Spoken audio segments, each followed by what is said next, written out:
Sir ಇದು ಪೈಲ್ವಾನ್ದೆಲ್ಲ photo ಇಟ್ಟಿದ್ದೀರಲ್ಲ sir, ಯಾರು sir? ಬನ್ನಿ ಸರ್, ತೋರಿಸಿ ಸರ್ ಫೋಟೋ.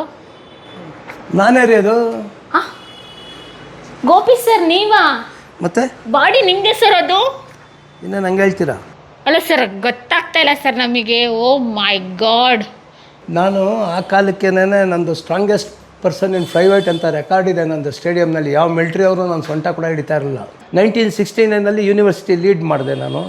1968ನಲ್ಲಿ ನನಗೆ ಔಟ್ಸ್ಟ್ಯಾಂಡಿಂಗ್ ಸ್ಪೋರ್ಟ್ಸ್ಮನ್ ಅಂತ ನನಗೆ ಅಪಾಯಿಂಟ್ಮೆಂಟ್ ಕೊಟ್ಟರು ಪೋಸ್ಟ್ ಆ್ಯಂಡ್ ಟೆಲಿಗ್ರಾಫ್ಸ್ನಲ್ಲಿ. ನಾನು ಸಾಧಾರಣ ಫ್ಯಾಮಿಲಿ ಒಳಗೆ ಬಂದಿರೋದು. ನಮ್ಮ ತಾಯಿ ಅಣ್ಣನೇ ನನ್ನ ಸಾಕಿರೋದು ಹುಟ್ಟಿದಾಗಿಂದ. ಅಪ್ಪ ಅಮ್ಮ ನನ್ನ ಸಾಕಿಲ್ಲ. ನಮ್ಮ ಊರು ಬಂದು ಹೊಸಕೋಟೆ. ತಂದೆ ತಾಯಿ ಇರೋದು ಹೊಸಕೋಟೆ. ಕೈ ಮುಗಿದೆ ನಾನು. ನಿಮ್ಮ ಅಂತಸ್ತಿಗೂ ನನ್ನ ಅಂತಸ್ತಿಗೂ ಏನು ಹಾಕಿದ್ರು ಎಟ್ಟಲ್ಲ. ಫುಟ್ಬಾಲ್ನಲ್ಲಿ ನನಗೆ ದೇವರೇ ಗುರು. ನನಗೆ ಅಷ್ಟು ಚೆನ್ನಾಗಿ ಆಡ್ತಾಯಿದ್ದೆ ನಾನು. ತಮಿಳಿನಲ್ಲಿ ಹೇಳ್ತಾರೆ ಯಾನಕ್ಕೂ ಕೂಡ ಅಡಿಸರಿಕ್ಕುಂ ಅಂತ ಹೇಳ್ತಾರೆ. ಅಂದರೆ ಆನೆ ಅಂಥದ್ದು ಕೂಡ ಹಿಡಿಯುತ್ತಂತೆ. ಆದರೆ ಅಂಥ ಫುಟ್ಬಾಲ್ ಆಡಿದಾಗ್ಲೂ ಕೂಡ ನನಗೆ ಬಂದು ಯಾರಾದರೂ ಡ್ಯಾಶ್ ಮಾಡಿದ್ರೆ ಅವ್ರು ಬಿದ್ದೋಗ್ತಾ ಇದ್ರೆ ವಿನಃ ನಾನಂತೂ ಒಂದು ದಿವಸ ನಾನು ಕೆಳಗಡೆ ಬಿದ್ದಿದ್ದಿಲ್ಲ. 1000 ಸಾರಿ ನಾನು ಸಾವನ್ನ ಕೇವಲ ಇಂಚುಗಳಿಂದ ಸೆಕೆಂಡ್ಗಳಿಂದ ತಪ್ಪಿಸ್ಕೊಂಡಿದ್ದೀನಿ. ಕೇವಲ ಇಂಚುಗಳಿಂದ ಸೆಕೆಂಡ್ಗಳಿಂದ.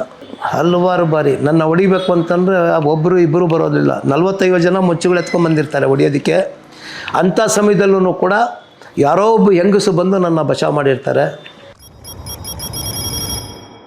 ಮನೆ ಕಟ್ಟಿ 20 ವರ್ಷ ಆಯಿತು ಅಂದ್ರಿ ಸರ್. ಯಾವಾಗ, ಏನು ಕತೆ? ಮನೆ ಕತೆ ಹೇಳ್ಬೇಕಲ್ಲ. 2007ನಲ್ಲಿ ಕಟ್ಟಿದೆ ನಾನು ಇದನ್ನು. ಓಕೆ. ವಾವ್, ಏನು ಸರ್ ಹೀರೋಯಿನ್ ಇದ್ದಂಗಿದ್ದಾರೆ. ಸೀರಿಯಸ್ಲಿ ಒಳ್ಳೆ ಹಳೆ ಕಾಲದ ಹೀರೋಯಿನ್ ನೋಡ್ದಂಗೆ ಆಗ್ತಾ ಇದೆ ಆ ಲುಕ್ಕು ಎಲ್ಲ. ಅದು ಒಬ್ಬ ಇನ್ಸ್ಪೆಕ್ಟ್ರ್ ಹೇಳಿದರು ಅವ್ರನ್ನ. ಒಂದು ಸಾರಿ ಒಬ್ಬ ಇನ್ಸ್ಪೆಕ್ಟ್ರ್ ಬಂದಿದ್ರು ನಮ್ಮ ಮನೆಗೆ. ಅವ್ರು ಹೇಳಿ ಹಿಂದಿ ಫಿಲಮ್ ಆ್ಯಕ್ಟ್ರು ಒಬ್ಬರು ಇದ್ದಾರೆ, ಅವರಾಗೆ ಇದ್ದಾರಲ್ಲ ನಿಮ್ಮ ಮಿಸ್ಸಸ್ಸು ಅಂತಂದರು. ಆ ಬ್ಯೂಟಿ ಕ್ವೀನ್ ಅಂತೆ ಅವರು. ಹಿಂದಿ ಫಿಲಮ್ ವರ್ಲ್ಡಲ್ಲೇ ಆ ಥರ ಯಾರೂ ಬಂದಿರಲಿಲ್ಲ ಅಂತ ಹೇಳಿದ್ರು ಅವರು. ನನಗೆ ಗೊತ್ತಿಲ್ಲ. ಇಲ್ಲ ಸರ್, ತುಂಬ ಬ್ಯೂಟಿಫುಲ್ ಆಗಿದ್ದಾರಲ್ಲ. ತುಂಬ ಬ್ಯೂಟಿ ಇದ್ದಾರೆ. ಮಾಡ್ಕೊಳ್ಳೋಕ್ಕೂ ಪುಣ್ಯ ಮಾಡಿರಬೇಕಾಗಿತ್ತು. ಸರ್ ಇದು ಪೈಲ್ವಾನ್ದೆಲ್ಲ ಫೋಟೋ ಇಟ್ಟಿದ್ದೀರಲ್ಲ ಸರ್, ಯಾರು ಸರ್? ಬನ್ನಿ ಸರ್, ತೋರಿಸಿ ಸರ್ ಫೋಟೋ. ನಾನೇ ರೀ ಅದು. ಹಾಂ, ಗೋಪಿ ಸರ್ ನೀವಾ? ಮತ್ತೆ ಬಾಡಿ ನಿಮ್ಮದೇ ಸರ್ ಅದು? ಇನ್ನು ನಂಗೆ ಹೇಳ್ತೀರಾ? ಅಲ್ಲ ಸರ್, ಗೊತ್ತಾಗ್ತಾ ಇಲ್ಲ ಸರ್ ನಮಗೆ. ಓ ಮೈ ಗಾಡ್. ಹಂಗಾದ್ರೆ ನಿಮ್ಮ ಬಾಡಿ ಎಲ್ಲ ಗಾರ್ಡಿಲಿ ತುಂಬ ಚೆನ್ನಾಗಿ ಪಳಗಿಸಿದ್ದೀರಾ ಅಂದಂಗಾಯ್ತು. ಹೌದು. ನಾನು ಆ ಕಾಲಕ್ಕೇನೆ ನಂದು ಸ್ಟ್ರಾಂಗೆಸ್ಟ್ ಪರ್ಸನ್ ಇನ್ ಪ್ರೈವೇಟ್ ಅಂತ ರೆಕಾರ್ಡ್ ಇದೆ ನಂದು ಸ್ಟೇಡಿಯಂನಲ್ಲಿ. ಯಾವ ಮಿಲ್ಟ್ರಿ ಅವರು ನನ್ನ ಸೊಂಟ ಕೂಡ ಹಿಡಿತಾ ಇರಲಿಲ್ಲ. ಬನ್ನಿ ಸರ್ ಇಲ್ಲಿಗೆ. ಹೌದಾ? ನಾನು ಕಾಲಿಗೆ 1000 ಬೈಟ ಕುಡಿತಾ ಇದ್ದೆ. ಕೈ ನೆಲದ ಮೇಲೆ ಉರಿದ್ರೆ 1000 ದಂಡ ಹೊಡಿತಾ ಇದ್ದೆ. 8 ಜನಕ್ಕೆ ಕುಸ್ತಿ ಮಾಡಿಸ್ತಾ ಇದ್ದೆ ಕಂಟಿನ್ಯೂಸ್ ಆಗಿ 3 to 4 ಅವರ್ಸು. ಏನು ಟ್ರೈನರ್ ಆಗಿದ್ರಾ? ಇಲ್ಲ, ನಮ್ಮ ಗರಡಿ ಒಳಗಡೆ ನಾನೇ. ಇಲ್ಲಿ ಗರಡಿ ಮನೆ ಇತ್ತಾ? ಇಲ್ಲಿ ಅಡ್ನಪ್ಪ ಗರಡಿ ಅಂತಿದೆ, ಅಲ್ಲಿ ಮಾಡ್ತಾ ಇದ್ವಿ. ಅದಾದಮೇಲೆ ಸ್ಟೇಡಿಯಂನಲ್ಲಿ TR ಸ್ವಾಮಿ ಅಂತ ನಮ್ಮ ಗುರುಗಳಿದ್ದರು. ಅಲ್ಲಿ ಕೋಚಿಂಗ್ ಒಂದು 40-50 ಜನ ಹುಡುಗರಿಗೆ ಕೋಚ್ ಮಾಡ್ತಾಯಿದ್ದೆ ನಾನು. ಅವ್ರು ನನ್ನ ಮೇಲೆ ಬಿಟ್ಬಿಟ್ಟಿದ್ರು. ಸ್ಟೇಟ್ ಲೆವೆಲ್ಲು ತುಂಬ ನಡೆಯೋದು ಆವಾಗ. MEG, ASC centre, 515 army base workshop ಅಂತ ಇವೆಲ್ಲ ಬರ್ತಾಯಿದ್ರು. ಅಲ್ಲಿ ಬರೀ ಮಿಲ್ಟ್ರಿ ಅವರೇ ಬರೋರು, ರೆಸ್ಲರ್ಸು. ನಮ್ಮ ಗರಡಿ ಮನೆಯೊಳಗೆ ಮಾಡೋರೆಲ್ಲ ಬರೀ ಒಂದು 3 ನಿಮಿಷ 6 ನಿಮಿಷಕ್ಕೆಲ್ಲ ಬಿದ್ದೋಗ್ಬಿಡೋರು ಅವ್ರ ಮೇಲೆ. ಆದರೆ ನಾನು ಮಾತ್ರ ನನ್ನ ವೆಯ್ಟ್ನಲ್ಲಿ ನಾನು, ಇನ್ನೊಬ್ಬರು ಗಣೇಶ್ ಅಂತ ಈ ಗಾಂಧಿ ಬಜಾರ್ನಲ್ಲಿದ್ದರು ಅವರು, ಪೈಲ್ವಾನ್ ವೆಂಕಟೇಶ್ ತಮ್ಮ. ಅವ್ರ ವೆಯ್ಟ್ನಲ್ಲಿ ಫೆದರ್ ವೆಯ್ಟ್ನಲ್ಲಿ ಅವರು ಚಾಂಪಿಯನ್ಗಳು. ನಮ್ಮನ್ನು ಬಿಟ್ಟರೆ ಮಿಗ್ದವರೆಲ್ಲ ಸೋತೋಗ್ಬಿಡೋರು. ಅದಕ್ಕೆ ನನಗೆ ಸ್ಟ್ರಾಂಗೆಸ್ಟ್ ಪರ್ಸನ್ ಇನ್ ಪ್ರೈವೇಟ್ ಅಂತ ರೆಕಾರ್ಡ್ ಇದೆ ನಮ್ಮದು. ನನ್ನ ಬಾಡಿ ಆ ಥರ ಇತ್ತು. ಅದು ಏನು ಆವಾಗ ಹಿಡ್ದಿರೋದಲ್ಲ, ಮದುವೆ ಆದಮೇಲೆ ನನ್ನ ಬಾಡಿ ಹೋಗ್ಬಿಡುತ್ತೆ ಅಂತ ಒಂದು 2 ವರ್ಷ ಆದಮೇಲೆ ಹಿಡ್ದಿರೋದು. ನಾನು 65 to 69 4 ಇಯರ್ಸು. 70 ಮದುವೆ ಆಗಿ ಒಂದು 2 ವರ್ಷ 72 ಒಳಗೇನೋ ಹಿಡ್ದಿರೋದು. ಅದು ಸೈಮಲ್ಟೇನಿಯಸ್ ಆಗಿ ನಾನು ಫುಟ್ಬಾಲ್ ಆಡ್ತಾಯಿದ್ದೆ.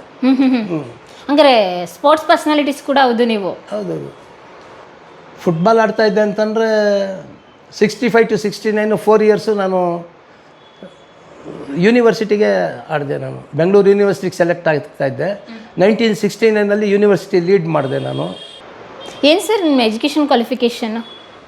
ನಂದು BSc ಕಂಪ್ಲೀಟ್ ಆಗಿರಲಿಲ್ಲ.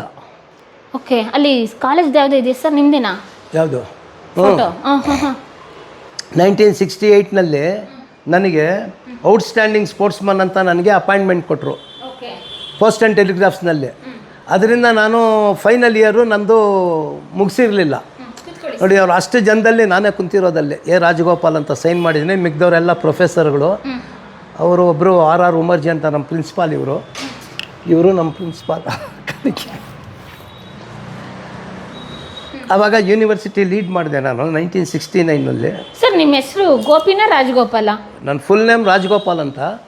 ಎಲ್ಲರೂ ಗೋಪಿ ಅಂತ ಕರೀತಾರೆ, ಎಲ್ಲರೂ ಗೋಪಿ ಅಂತ ಕರೀತಾ ಇದ್ರು. ನಾನು ಹೆಂಗೆ ನೋಟೆಡ್ ಆದೆ ಅಂತಂದರೆ ಜಯರಾಜು ಬಂದು ನನ್ನ ಹೆಸರನ್ನ ಬಂದು ಅದೇ ಥರ ಕೊಟ್ಬಿಟ್ಟ.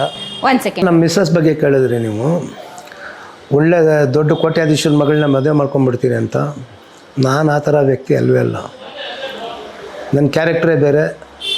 ನೀವು ತಿಳ್ಕೊಂಡಿರೋಷ್ಟು ನಾನು ಗ್ರೀಡಿನೂ ಅಲ್ಲ. ನಾನು ಸಾಧಾರಣ ಫ್ಯಾಮಿಲಿ ಒಳಗೆ ಬಂದಿರೋದು. ನಮ್ಮ ತಾಯಿ ಅಣ್ಣನೇ ನನ್ನ ಸಾಕಿರೋದು ಹುಟ್ಟಿದಾಗಿಂದ. ಅಪ್ಪ ಅಮ್ಮ ನನ್ನ ಸಾಕಿಲ್ಲ. ನಮ್ಮ ಊರು ಬಂದು ಹೊಸಕೋಟೆ. ತಂದೆ ತಾಯಿ ಇರೋದು ಹೊಸಕೋಟೆ. ಇಲ್ಲಿಂದ 30 ಕಿಲೋಮೀಟರ್ಸ್ ಆಗುತ್ತೆ. ಇಲ್ಲಿ ಅವರು ಹುಟ್ಟಿದಾಗಿಂದನೇ ನನ್ನ ಸಾಕಿದ್ರು. ನಮ್ಮ ತಾಯಿ ತಂದೆ ಅಣ್ಣ ಅವ್ರು ಸಾಕಿದ್ರು. ಒಂದೇ ಮನೆಯೊಳಗೆ ಹುಟ್ಟಿ ಬೆಳೆದ್ರು. ಅಂಥ ಬ್ಯೂಟಿ ಮನೆಯೊಳಗಿದ್ರು ನಾನು ಯಾವತ್ತೂ ಕಣ್ಣೆತ್ತಿ ಕೂಡ ನೋಡಿರಲಿಲ್ಲ. 1968ನಲ್ಲಿ ನಮ್ಮ ಫಾದರೆಲ್ಲ ನನಗೆ ಆಫರ್ ಕೊಟ್ಟರು, ಈ ಥರ ಮದುವೆ ಮಾಡ್ಕೋಬೇಕು, ನಿನಗೂ ಮಗಳಿಗೂ ಕೊಡ್ತೀನಿ ಅಂತಂದರು. ಕೈ ಮುಗಿದೆ ನಾನು. ನಿಮ್ಮ ಅಂತಸ್ತಿಗೂ ನನ್ನ ಅಂತಸ್ತಿಗೂ ಎಣ್ಣೆ ಹಾಕಿದ್ರು ಎಟ್ಟಲ್ಲ, ಬೇಡಿ. ನಾನು 24 ವರ್ಷ ಮನೆಯೊಳಗಿದ್ದವನು. ಅವ್ರ ಮಗಳನ್ನ ಮದುವೆ ಮಾಡ್ಕೊಂಡಿದ್ದಕ್ಕೆ ಮನೆ ಬಿಟ್ಟೆ ಹೋಗಿ ಇಲ್ಲಿ ವೇಣುಗೋಪಾಲ ಸ್ವಾಮಿ ದೇವಸ್ಥಾನ ಅಂತ ಇದೆ, ಅದ್ರ ಪಕ್ಕದಲ್ಲಿ ನಮ್ಮ ಫ್ರೆಂಡ್ಸ್ ಎಲ್ಲ ಕಾಲೇಜ್ನಲ್ಲಿ ಓದೋ ಕಾಲೇಜ್ ಮೇಟ್ಸ್ ಎಲ್ಲ ಅಲ್ಲಿ ರೂಮ್ ಮಾಡಿದರು. ಅವ್ರ ಜೊತೆ ಒಳಗಿದ್ದು ಓದ್ದವನು ನಾನು. ಆಗ ನನಗೆ ಅಚಾನಕ್ಕಾಗಿ ಯೂನಿವರ್ಸಿಟಿ ಎಲ್ಲ ಕ್ಯಾಪ್ಟನ್ಸಿ ಮಾಡ್ತಾಯಿದ್ದೆ. ಒಳ್ಳೆ ಫುಟ್ಬಾಲ್ ಪ್ಲೇಯರ್. ಅದು ನ್ಯಾಚುರಲ್ಲಾಗಿ ನನಗೆ ಯಾರೂ ಗುರು ಅನ್ನೋದೇ ಇಲ್ಲ. ಫುಟ್ಬಾಲ್ನಲ್ಲಿ ನನಗೆ ದೇವರೇ ಗುರು. ನನಗೆ ಅಷ್ಟು ಚೆನ್ನಾಗಿ ಆಡ್ತಾಯಿದ್ದೆ ನಾನು. ಒಬ್ಬ ರೆಸ್ಲರ್ ಬಂದು ಫುಟ್ಬಾಲರ್ ಆಗೋದು ತುಂಬ ಕಷ್ಟ. ಬೇರೆ ಯಾರನ್ನಾದ್ರೂ ಕೇಳಿ ನೋಡಿ, ಈ ಆಂಜನೇಯನ ತಿರ್ಗದಂಗೆ ತಿರ್ಕೊಂಡ್ಬಿಟ್ಟಿರುತ್ತೆ ಕಾಲುಗಳೆಲ್ಲ. 1000 ಬೈಟೆ ಕುಡಿಬೇಕಂತಂದರೆ ಆ ಇದೇ ಬೇರೆ, ಎನರ್ಜಿನೇ ಬೇರೆ. ಆದರೆ ಓಡಬೇಕಾದ್ರೆ ಸ್ಪ್ರಿಂಟ್ ಮಾಡಬೇಕಾದ್ರೆ ಬಾಡಿ ಫ್ರೀಯಾಗಿರಬೇಕು.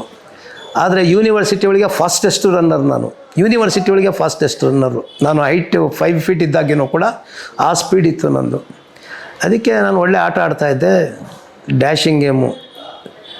ತಮಿಳ್ನಲ್ಲಿ ಹೇಳ್ತಾರೆ ಯಾನಕ್ಕೂ ಕೂಡ ಅಡಿಸರಿಕ್ಕುಂ ಅಂತ ಹೇಳ್ತಾರೆ. ಅಂದರೆ ಆನೆ ಅಂಥದ್ದು ಕೂಡ ಹಿಡುತ್ತಂತೆ.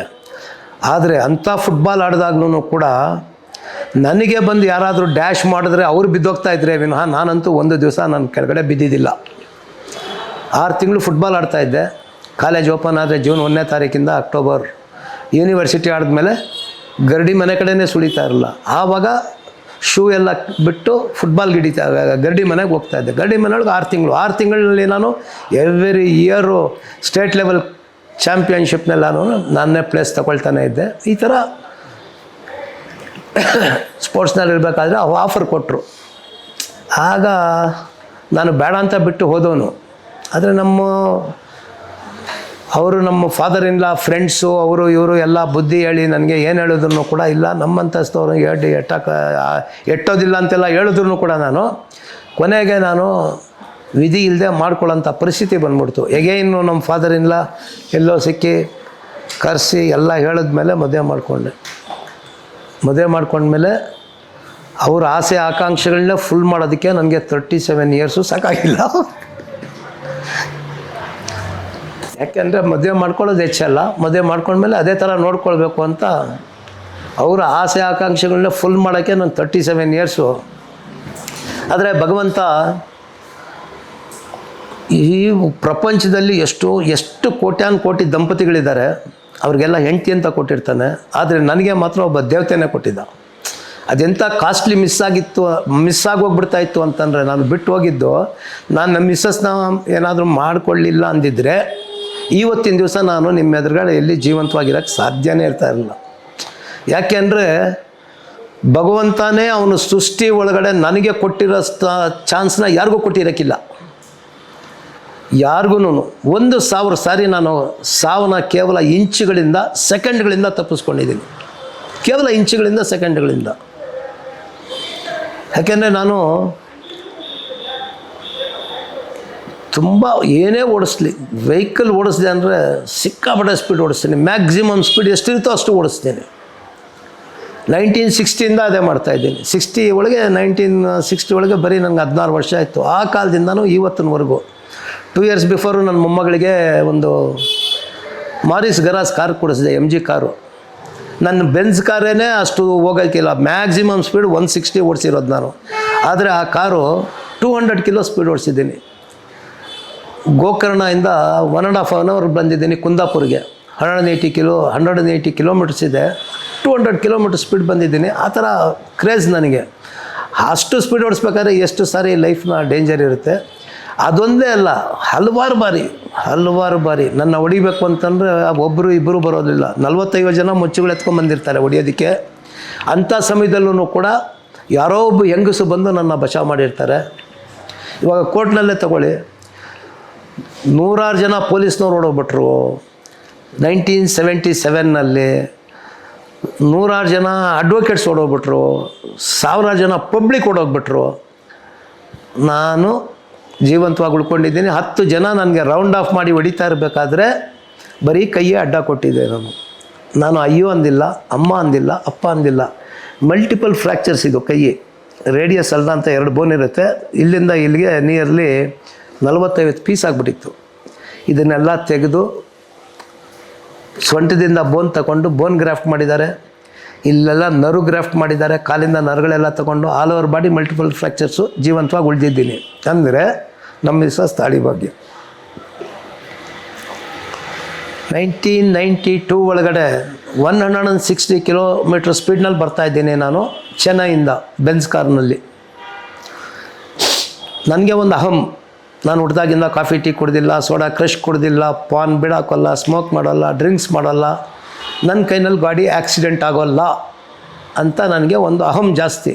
ಅಂಥದ್ದು ಅದ್ಯಾವುದೋ ಆಕ್ಸಿಡೆಂಟ್ ಝೋನ್ ಅಂತೆ, ಕಾವೇರಿ ಪಾಕಂ ಅಂತ. ಅಲ್ಲಿ ನಾನೇ ತಗೊಂಡೋಗಿ ಮಾವಿನಕಾಯಿ ಲಾರಿ ಲೋಡ್ಗೆ ಹೊಡೆದೇಟಿಗೆ ಮಾವಿನಕಾಯಿ ಲಾರಿನೇ ಬಿದ್ದೋಗ್ಬಿಡ್ತು ಸೈಡ್ಗೆ. ಅಂದರೆ ಇನ್ಯಾವ ಮಟ್ಟಕ್ಕೆ ನಾನು ಹೊಡೆದಿರಬೇಕು. ನನ್ನ ಗಾಡಿ ರೈಟ್ನಲ್ಲಿ ಬಿದ್ದು ಗಾಡಿ ನಿಯರ್ಲಿ ಒಂದು 50 ಮೀಟರ್ಸ್ ಹೋಗಿ ಅಲ್ಲಿ 4 ಚಕ್ರನೂ ಮೇಲೆ ಹೋಗ್ಬಿಡ್ತು. ಅಂದರೆ ನಾವು 5 ಮೆಂಬರ್ಸ್ ಇದ್ದೀವಿ ಗಾಡಿ ಒಳಗಡೆ. ಸಣ್ಣ ಪುಟ್ಟ ಏಟುಗಳಿದೆ. ಬಂದವರೆಲ್ಲ ಬಾಡಿ ಹುಡುಕ್ತಾ ಇದ್ದಾರೆ.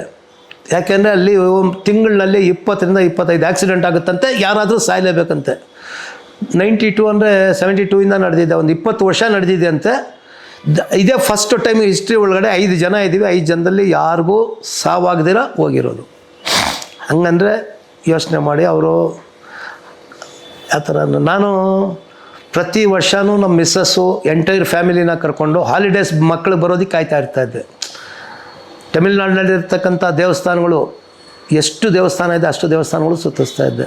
ಒಂದು ವೀಕು ದಸರಾ ಬಂದರೆ, ಕ್ರಿಸ್ಮಸ್ ಬಂದರೆ ಕೇರಳ ಒಳಗಿರೋ ದೇವಸ್ಥಾನಗಳೆಲ್ಲ ಹೋದರೆ 15 ಡೇಸ್ 20 ಡೇಸು.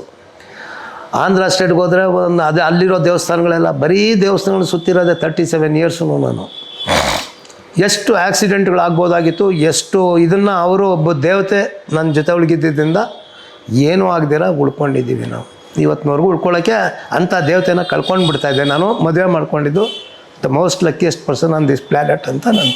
ಪ್ರಿಯ ವೀಕ್ಷಕರೇ, ನಾವು ತೋರಿಸುತ್ತಿರುವ ಇತಿಹಾಸದ ಕಥೆಗಳು ಕನ್ನಡದ ಕಲೆ, ಸಾಹಿತ್ಯ, ಸಂಸ್ಕೃತಿ, ಜನಜೀವನ, ಇತಿಹಾಸ ಸೃಷ್ಟಿಸಿದ ಜನಸಾಮಾನ್ಯರ ಅಸಾಮಾನ್ಯ ಕಥೆಗಳು ನಿಮಗೆ ಇಷ್ಟ ಆಗಿದ್ಯಾ? ಹಾಗಿದ್ರೆ ವಿಡಿಯೋ ನೋಡಿ ಸುಮ್ಮನಾಗ್ಬೇಡಿ, ಶೇರ್ ಮಾಡಿ, ಸಪೋರ್ಟ್ ಮಾಡಿ, ನಮ್ಮೊಂದಿಗೆ ಜೊತೆಯಾಗಿ. ಇದು ನೀವೇ ಬೆಳೆಸಿದ ನಿಮ್ಮ ನೆಚ್ಚಿನ ಡಿಜಿಟಲ್ ಮಾಧ್ಯಮ. ಇನ್ಮುಂದೆ ನಿಮಗಾಗಿ ಇನ್ನಷ್ಟು ವಿನೂತನ ಶೈಲಿಯಲ್ಲಿ ಬರಲಿದೆ. ನೈತಿಕ ಬೆಂಬಲದ ಜೊತೆಗೆ ಆರ್ಥಿಕ ಬೆಂಬಲ ನೀಡಿ. ನಿಮ್ಮ ಬೆಂಬಲವೇ ನಮಗೆ ಪ್ರೇರಣೆ, ಸ್ಫೂರ್ತಿ ಕೂಡ. ನಿಮ್ಮ ಬೆಂಬಲದೊಂದಿಗೆ ನಮ್ಮ ಪಯಣ ಮುಂದುವರಿಯುತ್ತಿದೆ. ಸಾಮಾಜಿಕ ಬದಲಾವಣೆಗೆ ಜೊತೆಯಾಗಿ ನಮ್ಮ ಮುಂದಿನ ಪೀಳಿಗೆಗೆ ಕರ್ನಾಟಕದ ಇತಿಹಾಸ ಉಳಿಸೋಣ.